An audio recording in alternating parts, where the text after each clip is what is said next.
ऐसी कौन सी नारी थी जो आधी ब्याही और आधी कुंवारी थी? दोस्तों, यह सुनकर आप चौंक गए होंगे कि भला ऐसा कैसे हो सकता है। भला ऐसी कोई नारी कैसे हो सकती है जो आधी ब्याही हो और आधी कुंवारी हो? लेकिन यह एक पहेली नहीं, बल्कि रामायण के एक रहस्य को उजागर करती है। मित्रों, इस पहेली में धर्म, वचन और कर्म के गहरे अर्थ छुपे हुए हैं। आज हम इसी पहेली का उत्तर आपको देंगे और इसी से जुड़ी हुई एक रोचक और अनसुनी ज्ञानवर्धक कथा आपको सुनाएंगे। यह कथा सीधे रामायण से ली गई है। दोस्तों, इस कथा को जानने के लिए वीडियो के अंत तक बने रहना होगा। मित्रों, एक समय की बात है जब अयोध्या नरेश राजा दशरथ अपने घोड़े पर सवार होकर के शिकार करने जंगल में गए थे, तो उनके चेहरे पर आत्मविश्वास झलक रहा था। लेकिन उस दिन भाग्य साथ नहीं दे रहा था। वे पूरे दिन जंगल में भटकते रहे, लेकिन कोई शिकार उनके हाथ नहीं लगा। मित्रों, उस समय राजाओं के लिए शिकार केवल उनका मनोरंजन नहीं था, यह उनकी वीरता और पराक्रम का प्रतीक माना जाता था। जब राजा दशरथ को कोई शिकार नहीं मिला तो अत्यंत निराश हो गए। उनके हृदय में बेचैनी होने लगी और उनका मन भारी होने लगा। वे निराश होकर एक बड़े से वृक्ष के नीचे जाकर के बैठ गए। जंगल के सन्नाटे में केवल पत्तों की सरसराहट ही सुनाई दे रही थी। राजा दशरथ विचार करने लगे कि आज का तो पूरा दिन व्यर्थ हो गया, ना कोई शिकार हाथ लगा और ना ही मेरी इस यात्रा का कोई उद्देश्य निकला। अब राजा दशरथ इसी चिंता में डूबे हुए इधर उधर देख ही रहे थे कि अचानक उनकी नजर सामने पड़ती है। तो वे देखते हैं कि एक अत्यंत सुंदर गंधर्व कन्या पास के पेड़ों के बीच से निकलकर आ रही थी। उसकी चाल और उसका सौंदर्य और उसके वस्त्र ऐसे लग रहे थे कि मानो वह स्वयं स्वर्ग से उतरी हुई कोई अप्सरा हो। राजा दशरथ सोचने लगे कि इस निर्जन और भयानक जंगल में ऐसी सुंदर कन्या कैसे हो सकती है। उन्होंने सोचा कि यह कन्या कौन हो सकती है। ऐसी सुंदर और कोमल स्त्री इस वन में कैसे निर्भय होकर के घूम रही है, जहां अनेक तरह के हिंसक जानवर हर पल किसी न किसी का शिकार करने के लिए हमेशा तत्पर रहते हैं। जब वह कन्या धीरे धीरे महाराज दशरथ के पास आई तो राजा दशरथ ने अपने राशि गौरव को संभालते हुए उससे कहा कि सुंदरी, तुम कौन हो और इस निर्जन भयानक जंगल में तुम अकेली क्यों घूम रही हो? क्या तुम्हें इस बात का अंदाजा है कि यहाँ कितने खतरनाक जंगली जानवर रहते हैं जो तुम्हारे जीवन के लिए खतरा बन सकते हैं? तुम कौन हो और तुम्हें यहाँ किसने छोड़ा है? कृपया मुझे अपने बारे में बताओ। राजा दशरथ की बात सुनकर कन्या ने मुस्कुराते हुए कहा, राजन, सबसे पहले तो आप मुझे बताइए कि आप कौन हैं। देखने में तो कोई महान योद्धा लगते हैं और इस निर्जन वन में आपकी उपस्थिति मुझे विस्मित कर रही है। राजा दशरथ ने बड़े गर्व से उत्तर दिया कि हे देवी, मैं अयोध्या का राजा दशरथ हूँ और तुम तो जानती ही होगी कि राजाओं का कर्तव्य अपनी प्रजा की रक्षा करना होता है, लेकिन तुमने अभी तक मुझे अपना परिचय नहीं दिया।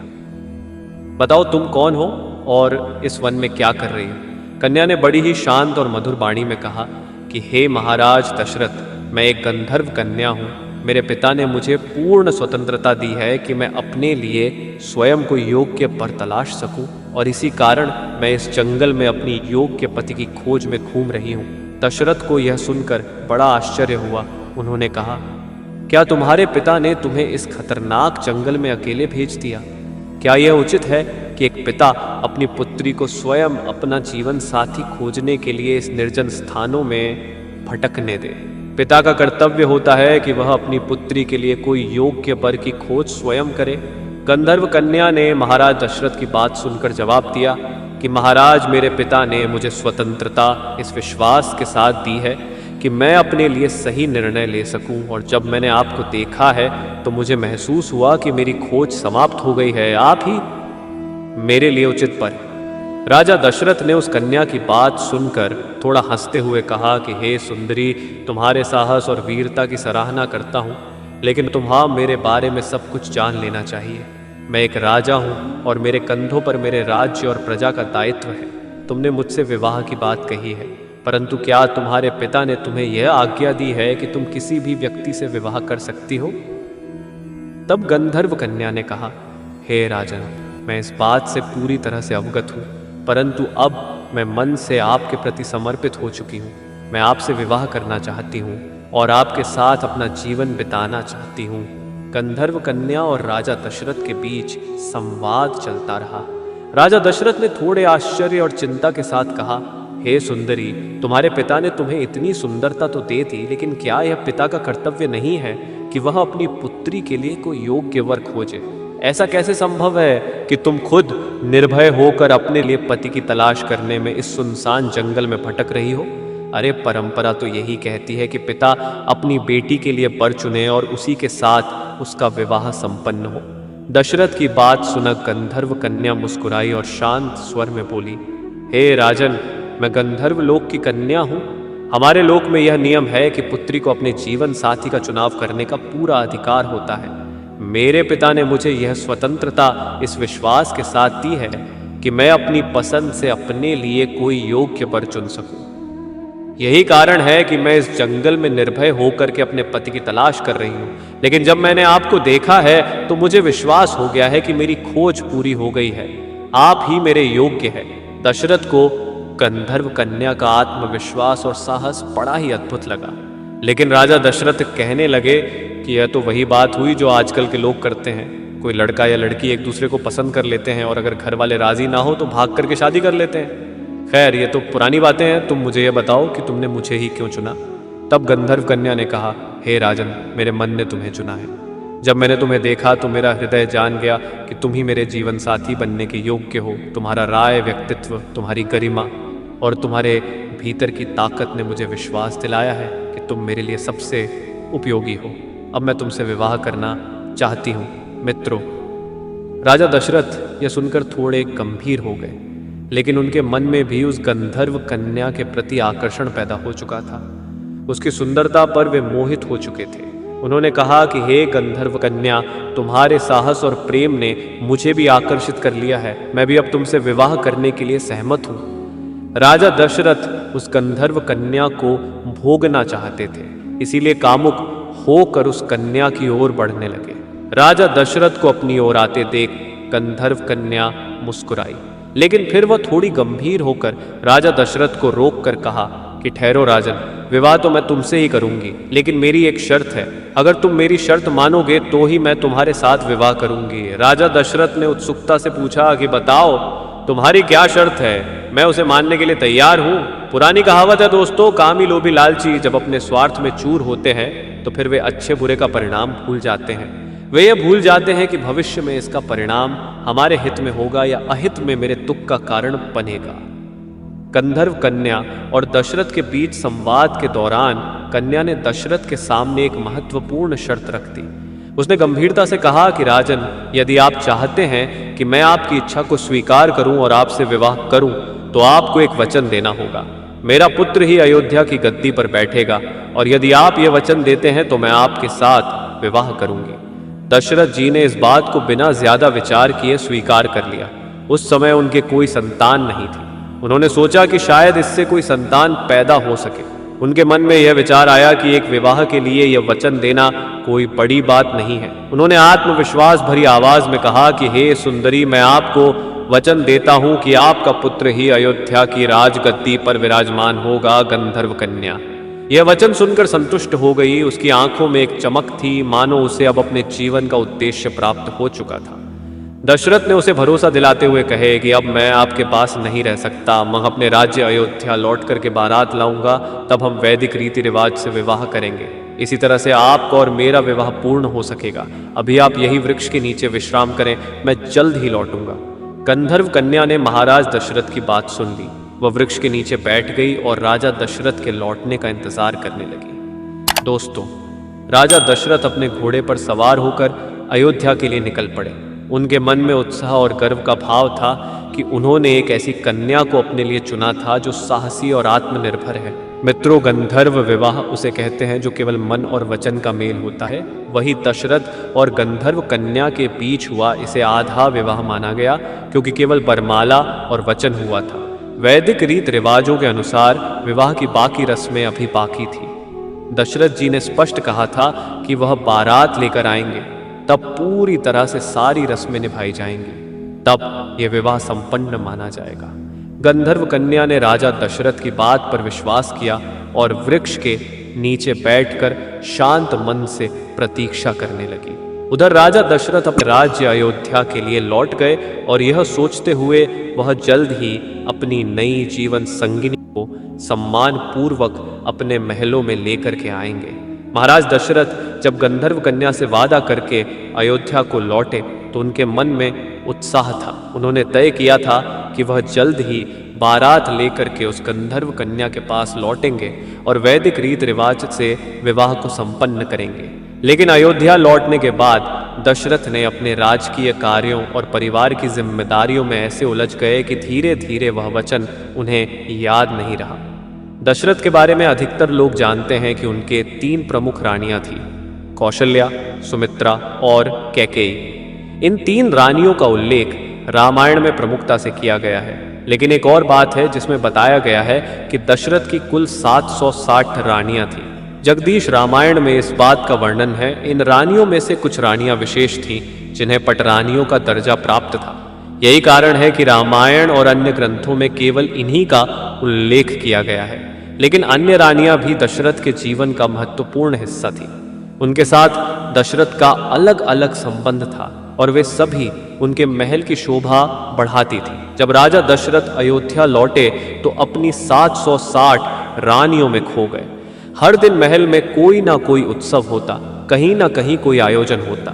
वे अपने परिवार के साथ व्यस्त हो गए और धीरे धीरे गंधर्व कन्या से किया गया वचन उनके मन से मिटने लगा। उनके 3 प्रमुख रानियां कौशल्या, सुमित्रा और कैकेयी हर समय उनकी सेवा प्रेम में लगी रहती थी। राजमहल के अन्य कामकाज और प्रजा के कल्याण के कार्यों में दशरथ इतने उलझ गए कि जंगल में वृक्ष के नीचे प्रतीक्षा कर रही उस गंधर्व कन्या का उन्हें ध्यान ही नहीं रहा।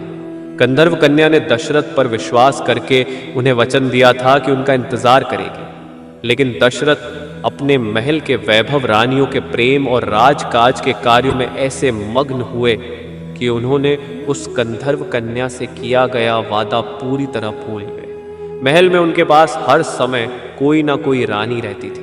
कोई उनकी देखभाल करती तो कोई राजकीय चर्चा में उनका साथ देती। दशरथ को यह याद नहीं रहा कि उन्होंने गंधर्व कन्या से बारात लेकर लौटने का वचन दिया था। उधर जंगल में वह गंधर्व कन्या दशरथ की प्रतीक्षा करती रही। हर दिन उसे लगता था कि महाराज दशरथ बारात लेकर के आएंगे और उसे अपने साथ ले जाएंगे। लेकिन जैसे जैसे समय बीतता गया उसके मन में निराशा बढ़ती चली गई।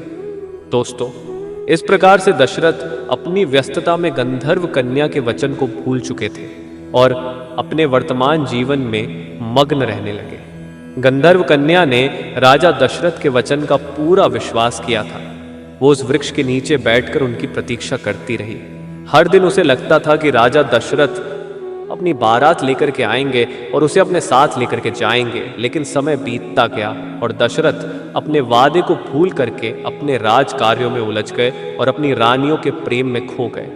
गंधर्व कन्या के लिए यह प्रतीक्षा असहनीय होती चली गई। उसने सोचा कि दशरथ ने वचन दिया है और राजा का वचन कभी झूठा नहीं हो सकता, लेकिन वो अब तक क्यों नहीं आए।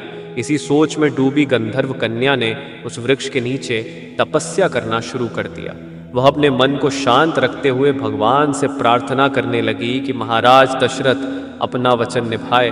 कई दिनों और रातों तक वह तपस्या करती रही। उसकी तपस्या इतनी गहन थी कि उसने अपना शरीर तक वहीं बैठे बैठे त्याग दिया।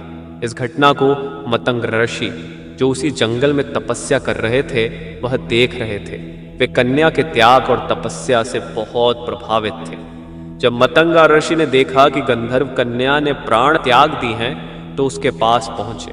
उन्होंने ध्यान लगाकर उसके जीवन के उद्देश्य और दशरथ के साथ हुए संवाद को समझा। फिर उन्होंने उसकी हड्डियों से खड़ाऊ बनवाए। मतंग ऋषि ने मन ही मन सोचा, यह कन्या जिस वचन के लिए जी रही थी वह पूरा होना चाहिए। दशरथ ने उसे गद्दी से जोड़ने का वादा किया था और यह खड़ाऊ ही उस वचन को पूरा करेगा। खड़ाऊ बनाकर के मतंग ऋषि अपने शिष्य अत्रि ऋषि के पास गए। उन्होंने खड़ाऊ अत्रि मुनि को सौंपते हुए पूरी घटना सुनाई। उन्होंने कहा कि हे ऋषि, खड़ाऊ उस गंधर्व कन्या की है जिसने राजा दशरथ के वचन पर विश्वास किया और अपने प्राण त्याग दिए। अब यह खड़ाऊ उस वचन को पूरा करेंगे। इन्हें किसी ऐसे योग्य व्यक्ति को दे देना जो इन्हें सम्मान पूर्वक उपयोग कर सके। अत्रि ऋषि ने श्रद्धा पूर्वक खड़ाऊ को स्वीकार कर लिया और उन्हें अपने आश्रम में रख लिया। उधर राजा दशरथ अपने वचन को भूल चुके थे।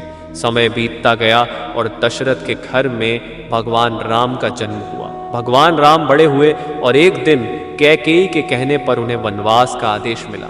राम, सीता और लक्ष्मण के साथ वनवास चले गए। वन में घूमते घूमते अत्रि ऋषि के आश्रम में पहुंचे और अत्रि ऋषि और उनकी पत्नी माता अनसुईया ने राम, लक्ष्मण और सीता का स्वागत किया। माता अनसुईया ने सीता को दिव्य वस्त्र और आभूषण दिए और उन्हें जीवन के कई उपयोगी ज्ञान भी सिखाए। जब राम आश्रम से जाने वाले थे तो अत्रि मुनि ने सोचा कि अब समय आ चुका है, इन खड़ाओं को सही व्यक्ति को सौंप देना चाहिए। उन्होंने वही खड़ाओं भगवान राम को भेंट करते हुए कहा कि हे राम, यह खड़ाओं मतंग ऋषि के द्वारा बनाए गए हैं, इनका बड़ा महत्व है, इन्हें अपने पास रखिए और उचित रूप में इनका उपयोग करना। भगवान राम ने खड़ाओं को बड़े आदर के साथ स्वीकार किया और उन्होंने जान लिया कि ये खड़ाओं किसी विशेष उद्देश्य के लिए है। भगवान राम ने उन्हें अपने साथ रखा और मतंग ऋषि भी वही पहुंच जाते हैं। मतंग ऋषि ने अपने शिष्य को धन्यवाद देकर कहे कि तुमने जो यह खड़ाऊ भगवान राम को दिए हैं, यही काम उचित था, इन्हीं को देने थे। मित्रों, भगवान राम ने खड़ाऊ को अपने पैरों में नहीं पहने, वह खड़ाऊ एक वस्त्र में लपेट करके अपने भाई लक्ष्मण को दे दिए और कहा कि हे लक्ष्मण, इन खड़ाओं को अपने पास रखना, इन्हें पैरों में नहीं पहनना है। मित्रों, बताया जाता है कि भगवान राम, लक्ष्मण, सीता जब चित्रकूट में मौजूद थे, उसी समय राम के वनवास के निर्णय से हर कोई अयोध्या में दुखी था, लेकिन सबसे अधिक दुखी थे भरत अपने बड़े भाई के बिना। अयोध्या के राजमहल सुने लगने लगे थे। भरत ने अपने मन में निश्चय कर लिया था कि वे राम से मिलने चित्रकूट जाएंगे और उन्हें वापस लेकर अयोध्या आएंगे। भरत ने अयोध्या से चित्रकूट की यात्रा की। उनके साथ गुरु वशिष्ठ और कई अन्य राज परिवार के सदस्य भी थे। जब भरत चित्रकूट पहुंचे तो उन्होंने राम को देखा। राम वनवासी वेश में थे और उनके साथ लक्ष्मण और माता सीता थी। भरत ने अपने भाई को इस अवस्था में देखा तो उनकी आंखों में आंसू आ गए। भरत ने राम के चरणों में गिरकर कहा कि भैया, आप यह सब क्यों सह रहे हैं? आप जैसे धर्म प्राण राजा को वन में रहने की क्या आवश्यकता है? कृपा करके अयोध्या लौट चले और राज सिंहासन पर बैठकर के राज्य का संचालन करें। मैं अयोध्या का राजा बनने के योग्य नहीं हूँ। राम ने भरत को उठाते हुए कहा कि भरत, आपका यह प्रेम मेरे लिए अनमोल है, लेकिन आप ये क्यों बोल रहे हैं? यह वनवास तो मुझे पिताजी के वचन को निभाने के लिए मिला है। धर्म का पालन करना मेरा सबसे बड़ा कर्तव्य है। यदि मैं इस समय अयोध्या लौट गया तो पिताजी का वचन अधूरा रह जाएगा और यह मेरे लिए सबसे बड़ा अधर्म होगा। भरत ने दुखी होकर कहा, भैया, मैं पिताजी के निर्णय का सम्मान करता हूँ, लेकिन उनके जाने के बाद अयोध्या एक मातम राज्य बन चुका है। प्रजा आपके बिना दुखी है। अगर आप वापस नहीं गए तो अयोध्या बर्बाद हो जाएगा। क्या यह आपका धर्म नहीं है कि आप प्रजा की रक्षा करें? कृपया मेरे आग्रह को स्वीकार कीजिए। तभी राम ने कहा, हे भरत, मैं आपकी भावना को समझता हूँ, लेकिन मेरा अंतिम निर्णय है पिताजी का वचन निभाना और आप मेरी अनुपस्थिति में अयोध्या को आप संभालिए। भरत ने एक बार फिर से कहा कि यदि आप नहीं लौट सकते तो मैं भी अयोध्या लौटने के योग्य नहीं हूं। मैं आपके बिना राजगद्दी पर नहीं बैठ सकता। भगवान राम ने भरत को सांत्वना दी और कहा कि देखो भरत, अगर आप वास्तव में मुझसे इतना प्रेम करते हैं तो मेरी एक बात मानो, मैं आपको अपना चरण पादुका सौंपता हूं। इन्हें गद्दी पर रखकर तुम राज्य का संचालन करो। यही खड़ाऊ मेरा प्रतीक है और आप मेरे प्रतिनिधि बनकर राज्य संभालेंगे। भरत ने यह सुनकर रोते हुए कहा कि भैया, मैं आपके बिना यह कैसे कर सकता हूं? आपके चरणों के बिना अयोध्या सुनी लगती है। तो राम ने कहा कि भरत, यह खड़ाऊ केवल प्रतीक नहीं है। इन्हें गद्दी पर रखकर आप राज्य का संचालन करेंगे और मैं यह जानकर संतुष्ट रहूंगा कि अयोध्या मेरे आदर्शों के अनुसार चल रही है। आप मेरे प्रतिनिधि हैं और यह खड़ाऊ आपको मेरे पास होने का एहसास भी दिलाएंगी। भरत ने भारी मन से राम के खड़ाऊ को स्वीकार किया और उन्होंने कहा कि भैया, यह खड़ाऊ मेरे लिए आपका आशीर्वाद है। मैं इन्हें गद्दी पर रखूंगा और यह सुनिश्चित करूंगा कि राज्य आपकी शिक्षाओं के अनुसार ही संचालित हो। लेकिन मैं यह प्रतिज्ञा करता हूं कि जब तक आप वापस नहीं आएंगे, मैं स्वयं गद्दी पर नहीं बैठूंगा। मैं अपने जीवन को एक तपस्वी की तरह जीऊंगा और आपकी प्रतीक्षा करूंगा। भगवान राम ने भरत को गले लगाते हुए कहा कि भरत, आपके इस त्याग ने मुझे गर्व से भर दिया। मैं आपसे यही अपेक्षा करता हूँ। अयोध्या की प्रजा आप पर विश्वास करती है, आप उनके लिए वही करेंगे जो मैं करता हूँ। राम ने खड़ाऊ को सौंपते हुए कहा कि भरत, इन खड़ाऊ को गद्दी पर रखना और यह कहना कि इनसे माता को सुख मिलेगा। भरत ने पूछा, भैया कौन सी माता को सुख मिलेगा? तो राम ने उत्तर दिया कि यह सुख उस माता को मिलेगा जिसने त्याग और प्रेम का प्रतीक बनकर इस खड़ाऊ को जन्म दिया है। यह गंधर्व कन्या थी जो मेरे पिताजी के वचन के कारण अपनी जान गंवा बैठी। उसका त्याग व्यर्थ नहीं जाएगा। जब यह खड़ाऊ अयोध्या की गद्दी पर होगा तो उसका उद्देश्य पूरा हो जाएगा। भरत ने राम की बात को समझा और खड़ाऊ लेकर के अयोध्या को लौट गए। उन्होंने खड़ाऊ को गद्दी पर रखा और 14 सालों तक स्वयं तपस्वी जीवन बिताकर राम की प्रतीक्षा करने लगे। जब राम ने भरत को खड़ाऊ सौंपे तो भरत का मन अंदर से अत्यंत व्यथित था। उनका हृदय अपने बड़े भाई के प्रति प्रेम और आदर से भर गया था। उन्होंने खड़ाऊ को हाथ में लिया और राम से कहा कि भैया, यह खड़ाऊ केवल आपका प्रतीक नहीं, ये मेरे लिए आपके आशीर्वाद और आपका आदेश है। मैं इसे गद्दी पर रखूंगा, लेकिन यह वचन देता हूं कि मैं स्वयं कभी गद्दी पर नहीं बैठूंगा। आपके बिना राजगद्दी मेरे लिए शून्य है। मैं इन खड़ाऊ को अयोध्या का राजा मानूंगा। राम ने भरत को स्नेहपूर्वक गले लगाते हुए कहा कि भरत, आपका यह त्याग अयोध्या की प्रजा के लिए प्रेरणा बनेगा। आपके इस निर्णय से पिताजी का वचन भी पूरा होगा और प्रजा भी सुरक्षित रहेगी। आप मेरे आदर्शों शास्त्रों और धर्म का पालन करते हुए राज्य का संचालन करना, यह खड़ाऊ अयोध्या के न्याय, धर्म और सत्य का प्रतीक है। भरत ने उन खड़ाऊ को निहारते हुए पूछा, भैया आपने कहा था कि इन खड़ा को गद्दी पर रखने से माता को सुख मिलेगा। कृपया स्पष्ट करें कि आप किस माता की बात कह रहे हैं। तो राम ने मुस्कुराते हुए उत्तर दिया कि भरत, यह सुख उस माता को मिलेगा जिसने अपने वचन और त्याग से इन खड़ाऊ को जन्म दिया है। वह गंधर्व कन्या जो पिताजी के वचन पर अडिग रही और तपस्या करते करते अपने प्राणों को त्याग बैठी, उसकी तपस्या, त्याग और विश्वास व्यर्थ नहीं जाएगा। जब यह खड़ाऊ अयोध्या की गद्दी पर विराजमान होगा तो उसका उद्देश्य पूरा होगा। भरत यह सुनकर गंभीर हो गए।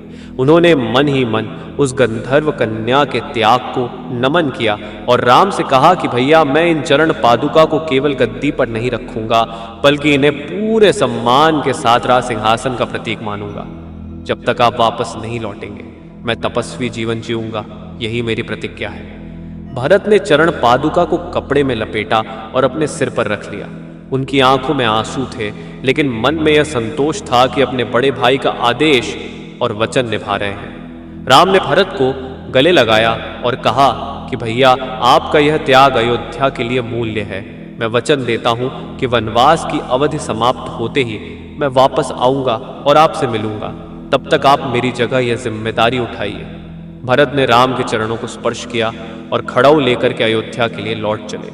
अयोध्या लौटने के बाद भरत ने खड़ाऊ को सिंहासन पर रखा और संपूर्ण राज्य में यह घोषणा करवा दी कि राम जी के चरण पादुका अयोध्या के राजा होंगे और मैं केवल उनका सेवक हूं। यह गद्दी मेरे लिए नहीं बल्कि राम जी के लिए सुरक्षित है। जब तक वापस नहीं लौटेंगे मैं उनका इंतजार करूंगा और सेवा करूंगा। भरत ने अपने वचन के अनुसार तपस्वी का जीवन जीना शुरू कर दिया। उन्होंने राजमहल में रहने से इनकार कर दिया और नंदीग्राम में कुटिया बना करके वहीं रहने लगे। वह प्रतिदिन राम जी के चरण पादुका की पूजा करते थे और राज्य की जिम्मेदारी संभालते थे। भरत का यह त्याग और राज्य के प्रति उनका प्रेम आदर्श बन चुका था। उन्होंने दिखा दिया कि सच्चा नेतृत्व केवल सिंहासन पर बैठने से नहीं बल्कि धर्म, त्याग और न्याय के मार्ग पर चलने से ही सिद्ध होता है। भगवान राम ने भरत के इस निर्णय को अपने वनवास के दौरान याद रखा और अयोध्या लौटने पर भरत के इस त्याग को सराहा। तो दोस्तों, आइए उसी जगह पर हम फिर से आते हैं जो गंधर्व कन्या थी, जिसके लिए वचन दिया था कि तुम्हारा ही पुत्र हमारी राजगद्दी का राजा बनेगा और उसी को गद्दी नसीब होगी। तो उसी वचन को याद करके राम जी ने कहा था कि चरण पादुका ले जाकर के गद्दी पर रख देना तो माता सुख पाएगी। वही गंधर्व कन्या को राम ने माँ कहा था, उसी माँ को सुख मिलेगा। दोस्तों, वही गंधर्व कन्या आधी ब्याही थी और आधी कुंवारी थी। अब कुछ लोग कहते हैं कि ताड़का के शरीर के हड्डियों के खड़ाऊ थे, तो यह गंधर्व कन्या के हड्डियों से बना खड़ाऊ था, जिसको दशरथ ने वचन दिया था कि तुम्हारे बेटे को ही राजगद्दी मिलेगी। उसी वचन को पूरा करने के लिए राम ने कहा था, हे भरत, खड़ाऊ ले जाओ और गद्दी पर रख देना तो माता को सुख मिलेगा। यानी उसी गंधर्व कन्या को सुख मिलेगा जिसको हमारे पिता ने वचन दिया था कि तुम्हारा पुत्र होगा, उसी के लिए राजगद्दी होगी। अब उसके पुत्र तो नहीं हुआ, लेकिन उसकी हड्डियों के बने खड़ाऊ जब गद्दी पर रखे जाएंगे तो उसे देखकर उसकी आत्मा को बड़ा सुकून मिलेगा। दोस्तों, अगर आपको ये कहानी पसंद आई हो और इससे आपने कुछ सीख हासिल की हो तो कृपया इस कहानी को लाइक और अपने दोस्तों को शेयर ज़रूर करें। मित्रों, अपने परिवार के साथ हमारी प्रेरक और भावनात्मक कहानियाँ देखने के लिए हमारे चैनल सत्यार्थी को सब्सक्राइब करें। पूरा वीडियो देखने के लिए आपका धन्यवाद।